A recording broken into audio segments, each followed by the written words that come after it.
Hello my beautiful patrons and welcome to June's Q&A. I'm so excited to answer all these questions for you. I've got you up on my screen here and I'm just going to read them out and get straight into it. So yeah, let's get into the questions, shall we? So Vanessa says, hi Sunshine Girl, how are you going? I've got a bunch of questions for you. So number one, do you sometimes don't finish a drawing because you don't like how it looks? I don't know if I'm being stubborn or a perfectionist, but I struggle a lot with that. Sometimes it's really bad, but I keep going and going, leading to some frustration. How can I stop? Haha. Yes, I think most artists deal with this, and I don't think there's any reason for you to stop. I mean, sometimes you do a sketch and it's not how you like, so you can get frustrated, and sometimes I think it's actually a good thing if you keep progressing with it to see the final thing, because sometimes a sketch, even though it hasn't come out like you want it to come out, when you start colouring it and stuff, you end up liking the final piece, or semi-liking, because it's quite hard to like your own work because we are our own work's critics. But I think following through on that sketch can be really helpful. But if you're looking at a sketch and you're really not enjoying how it looks, just come back to it at a later date, because I've done this quite a few times. I've abandoned certain sketches because it's just not coming out how I envisioned in my mind, and I will look back on it in a few weeks time and maybe pick it up again if I think, oh, it wasn't actually that bad. I don't know why I was being so critical that day. Maybe you're in like a negative headspace or something. But yeah, I think if it's causing you that much frustration, definitely just come back to it at a later date or follow it through. There's no right or wrong way to do this, guys. I think it is totally up to you. Like, every artist goes through this. I don't think I know anyone who straight away puts something down on paper and loves how it turns out. I mean, that might happen 1 out of 10 times, especially in my case, but most of my sketches I don't really like that much, and I either follow through and see how it turns out, because I think it's not how I wanted it, but I'm interested to see how the end product turns out. And sometimes it is just totally not working. It's just following your gut instinct on that, but don't beat yourself up about it. Art is not something to worry too much about, especially if it's sketching and planning things. I find that the pressure is a lot harder when you're trying to design a product. So you're trying to design an end product, you have this expectation in your head.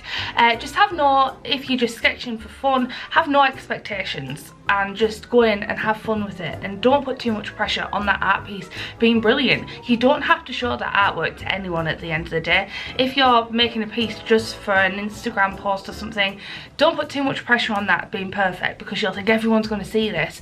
Don't look at it like that. Just look at it as, I'm going to have a doodle, and if this doesn't work, it doesn't work, and if it does, it does. I hope that helps. At least something I do struggle with. I do abandon certain sketches. I sometimes go back and I pick up that sketch again, and I also sometimes just completely scrap it. So yeah, definitely I definitely do that.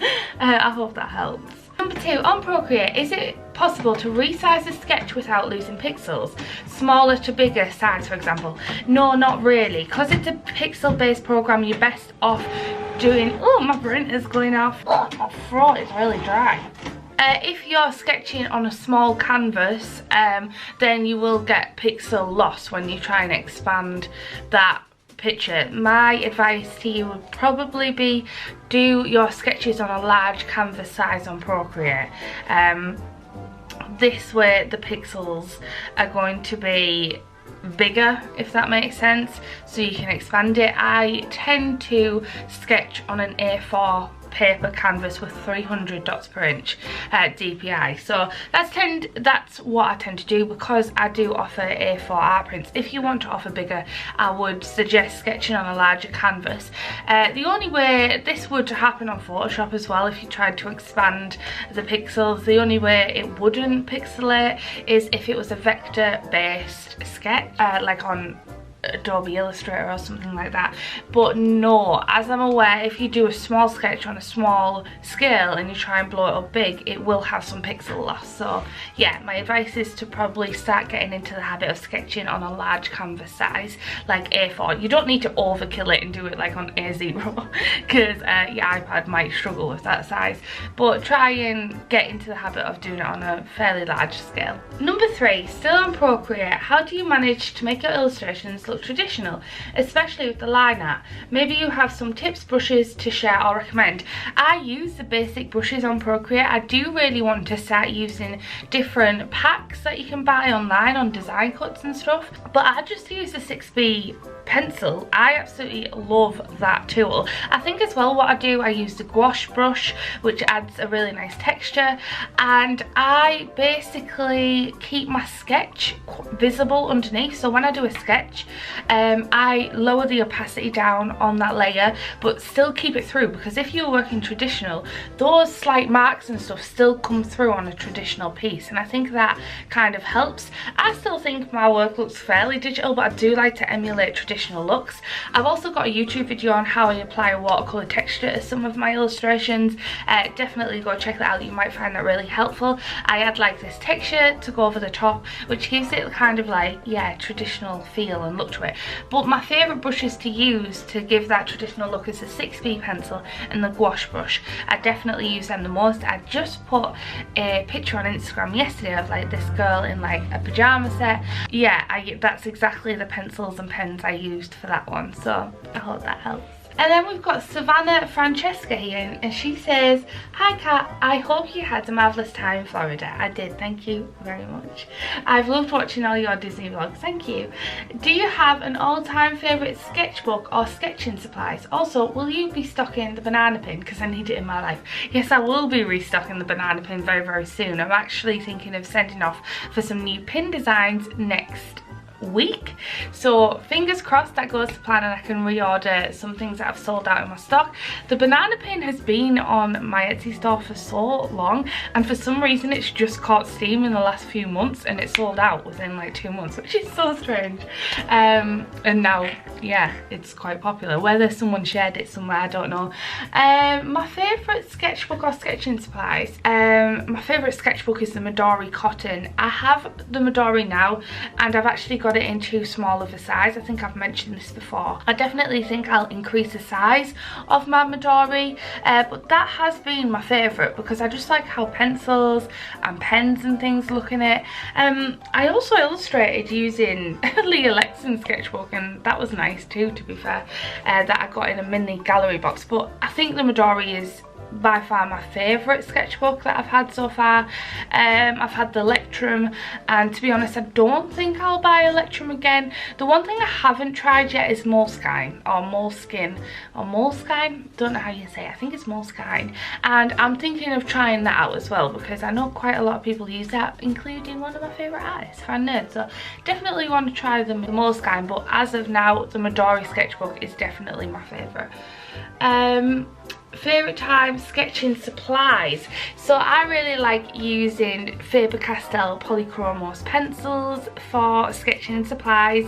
I tend to use them in a lot of my line arts. I also really like using Copics for sketching, and Pro markers for adding the colour, kind of giving it a colour palette. And I also have a, I'm trying to see, I've got my pencil case here.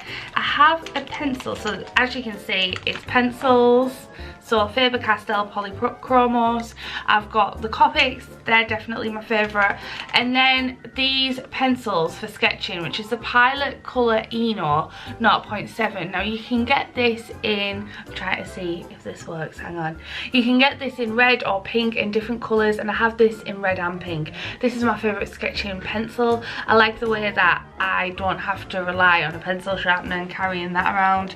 I also have the Colour Rays by Prismacolor pencils, but I like how fine and sharp this nib gets because it's a mechanical pencil.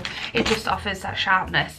But definitely favourite sketching supplies: pencils, Copics, kneadable art eraser from Faber-Castell, which is a fairly recent purchase but it's very, very good. They're definitely my favourite art supplies at the moment. Also Winsor & Newton brush markers, but I have to say the Copics have a slight edge for me because they have some really, really nice colours. So yeah, I hope that helps. Thank you very much for your question. So now we've got Beth. Hello Beth, and she said, "Hi lovely, any Disney World tips for a first timer going on a honeymoon?" How exciting. We are actually going on our honeymoon next year, fingers crossed if everything goes to plan. First time tips: definitely get those fast passes in. It is very important. Otherwise you'll just be stressing out and waiting in long queues, especially to the really good rides. We rely on our fast passes. If you are not staying in Disney, you can book your fast passes 30 days before. Make sure you're there, make it a little cozy night, get a cup of tea and book your fast passes 30 days before. If you're staying in Disney, it's 60 days before, so definitely get it on the 60th day, because then you'll get really big rides like Flight of Passage, you'll in Pandora, which is unbelievable. I cry when I go on it. I've only been on it once, but I cried my eyes out, and so did Dean. Dean cried. It's a really euphoric feeling. You have to kind of experience it. There's also some new rides in Universal, but you can't book fast passes in Universal, but the queue times tend to be fairly low for them, but you can purchase fast passes in Universal. I don't tend to do that, to be honest. Don't book fast passes for things that usually have a short time, so things like It's a Small World and stuff like that. Peter Pan's flight is normally a really long queue time. Just do your research on those really popular rides and book fast passes, and if there's anything particular you really want to see, make sure you get a fast pass in for that. You get 3 a day, but when you use those 3 a day up in that day, you can also head on to your app, the My Disney Experience app. Definitely download that, because it shows you a map of the park, shows you where you are, shows you when your next fast passes are. Buy a power bank for your phone so you can have that as your map and everything, and you can also book an extra fast pass in once you use those allotted 3 in that day. But fast passes are key, definitely. And also dining reservations. If there's certain things that you want to see and eat in Disney, make dining reservations, especially for the evening, depending on the month that you're going, because sometimes it can get full very fast. I still haven't managed to eat in Yak and Yeti Animal Kingdom yet, because it always sells out. It's always really full and like a 2-hour wait when I go to it. So definitely get those dining reservations and those fast passes in, and have a great honeymoon. I'd love you to come and tell me how your experience was and what your favourite bits were. Definitely hit me up a message after you've been, because I'm a massive Disney World geek. Lauren Kate has said, hey, what are your favourite podcasts and where to listen to them?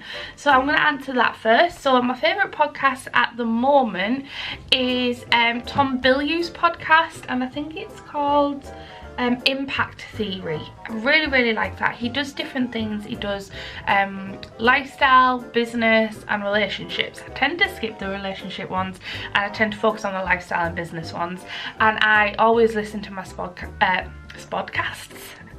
I always listen to my podcast on Spotify. That's where I got Spodcast from. Yeah, so I always listen to them on there. I'm actually going to open up Spotify now and see what other podcasts I listen to, because off the top of my head I can't actually think.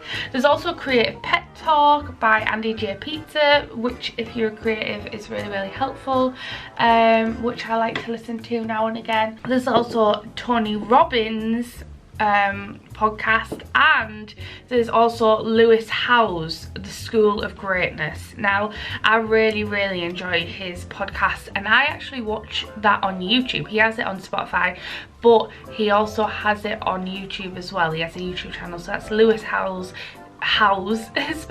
spelled H-O-W-E-S, I believe, and it's The School of Greatness, and he gets some amazing inspirational people on his show to talk about all things life and business. I've just got my podcasts up here, but yeah, they're definitely my top 3, I think. Oh, another one that I forgot to mention is Matt D'Avella's podcast, which is The Ground Up Show. Really like his stuff, but they're my favourite at the moment. That's what I've been listening to at the moment. So yeah, I hope you found that helpful. And the next question was also, any tips on staying productive and motivated whilst working by yourself? I would say try and set a sleep schedule. For me it was really hard. I still struggle with it now, to be honest. Sometimes I sleep in and I'm in the office late, which means I would have to work late, but definitely try and fit some sort of work schedule out that suits you. So that you know that they're your working hours. Other tips on staying productive is to-do lists. Like, I think you all know that I've got a really itchy ear, sorry about this. I'm really big on planning and doing to-do lists. So I have a yearly to-do list, a monthly to-do list, and a weekly and daily to-do list. So I have a year goal, and it doesn't matter if I don't reach all them. Then I have a month goal, and then I have a week goal, what I need to get done that week. I'll show you in my planner actually. So my weekly goal this week, as you can see, is this sort of thing. So I have a week goal, and then I break it down day by day. So I've got the little goals here. So today's is publish a Skillshare video, record Patreon Q&A, upload and edit, start studio vlog, illustrate, cake and make stickers. So definitely to-do lists and things are super handy. You don't have to have a planner or anything fancy. Piece of paper, design it yourself, make it look pretty, and yeah, definitely to-do lists. That keeps me motivated. Another thing that keeps me motivated is keeping inspired and getting inspiration on things like Instagram, researching new product ideas, seeing what's on trend, kind of get inspired to create new things for the Etsy store. So I always keep absorbing inspiration. I do think if you're on a burnout though, be careful of that, because then you can lead to comparison, and then it can take you down a loop where you're not being productive, you're just in like a negative headspace. So as long as you're in a positive headspace, going on Instagram, getting inspiration and seeing kind of what's trending in the commercial world can really help you stay motivated and excited about new products. And that's how I do it. Don't try and focus. If a thought's flow in your mind, like, oh, maybe I should do this, I'll do stickers now, and you want to jump off the thing you're currently working on, don't do it. Don't be tempted to go, no, I'll think about that later. Maybe if you want to write it down on a piece of paper or a sticky note and put it to the side so you've got it down from your brain, then get back to the piece that you're working on. Definitely take breaks as well. No one can work for like 2 hours solidly without having a break. So I hope that helps. Mandy Farrell said, do you have any tips for starting a Patreon? I've been struggling when to go that route for my work at business advice. I have an audience of around 1,200 currently. Should I focus on starting a YouTube first? Should I just try it and see how it goes? Right, well, this is a bit of a tricky one, because I actually had no intention of opening a Patreon, because my primary business is my Etsy business, and that is my primary focus. However, since I started doing YouTube videos, a lot of people mentioned they would love to see a Patreon from me.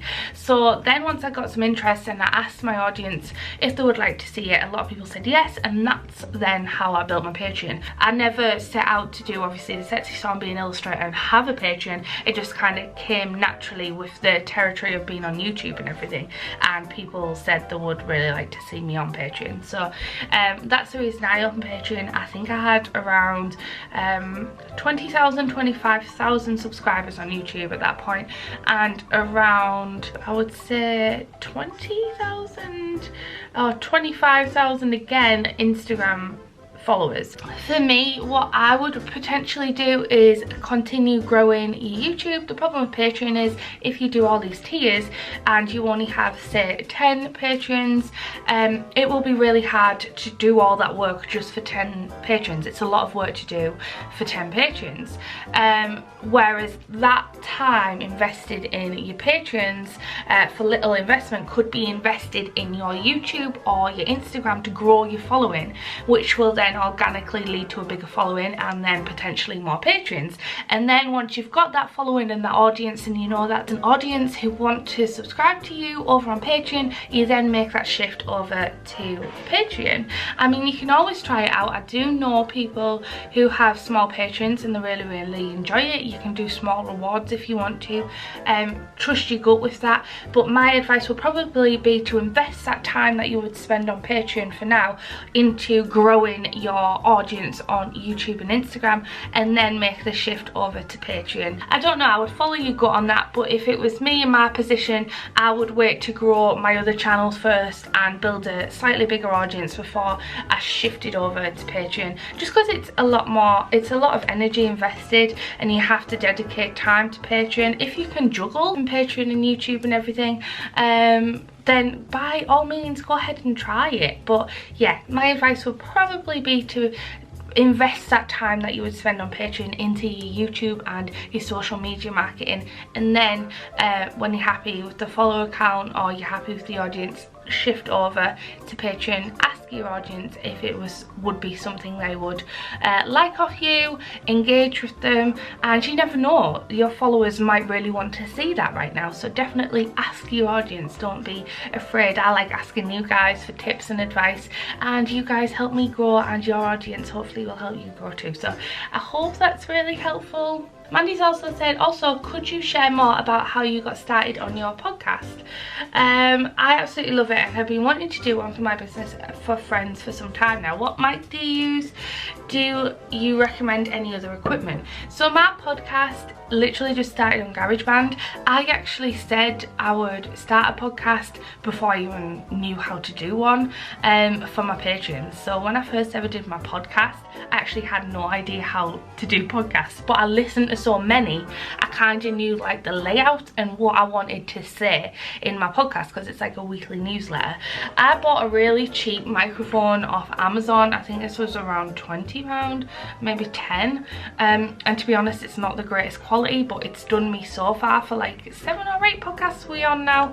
Not quite sure what we're on now, but it has done for now. But I am going to upgrade this to a Blue Yeti, I think they're called. They're a really good audio make for USB microphones, so I'm going to upgrade to that. And I use GarageBand to edit my podcast. But if you've got a Mac or Apple products or anything, GarageBand is a software that's free, built into like Apple and stuff. You can also do it on your iPad too if you want, but yeah, you could also use, if you've got an iPad or an iPhone, you could do your podcast on your iPhone on GarageBand and plug your headphones in and use a microphone. Diana has wrote, hello Catherine, I have so many questions but I don't want to bombard you today. I'm just getting back into my art really. I know, what am I thinking? At 50, midlife crisis, methinks. I don't think that's a midlife crisis. I think some of the greatest artists of all times picked up art when the professional career kind of is smooth running and they have more time dedicated to art. There is no right or wrong time to start art, so definitely not a midlife crisis. It's better starting it now than, you know, being on your deathbed thinking, man, I wish that I did art. So now is better late than never. But after years of writing books and illustrating them, I thought I would open up my very own Etsy store with a theme around my books, magical fantasy stories. Trouble is, I've started a YouTube channel to get more customers, but they're not very exciting. I always look like Neville Longbottom when he was petrified, hee hee. Any tips to improve and not look like a startled deer? I was thinking of a large glass of wine before filming to relax me, but being children's books, it might not go down too well if I'm slurring my words, lol.